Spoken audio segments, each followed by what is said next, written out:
আমি আসলাম পরিদর্শন করার জন্য। তো পরিদর্শনে এখানে এসে আমরা দেখলাম যে এখানে আসলে খুব বাজেভাবে জায়গাটা ভেঙে গেছে।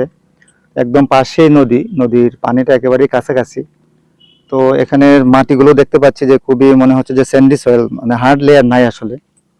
তো এখানে মাটিগুলো এই নরম থাকার কারণেই হয়তো বা যে আর পানিটা বাড়ছে, বেড়ে নিচের দিকে হয়তো বা একটু নরম হয়ে গেছে, সেজন্য একদম ল্যান্ডস্লাইড হয়ে পুরো রাস্তাটা, বেশ জায়গা পরিমাণ রাস্তাটা একদম ল্যান্ডস্লাইড হয়ে চলে গেছে নদী গর্ভে। তো আমাদের যে পূর্ব পরিণপুর ইউনিয়ন আর আমাদের বালাগঞ্জ সদরের সাথে যোগাযোগ একেবারেই বিচ্ছিন্ন হয়ে গেছে। এটা এলাকাবাসীর মানুষও সবাই অনেকেই ফোন দিচ্ছেন দ্রুত কাজটা সম্পন্ন করার জন্য। আমরাও তাৎক্ষণিক যখনই এটা একটু ফাটল দেখা দিয়েছিল তখনই আমরা দ্রুত রিপোর্টটা আমরা ঊর্ধ্বতন কর্তৃপক্ষের কাছে আমরা পাঠিয়ে দিয়েছিলাম এবং আমরা সকলের সাথে যোগাযোগ করেছি যেন দ্রুত কাজটি সম্পন্ন করা যায়।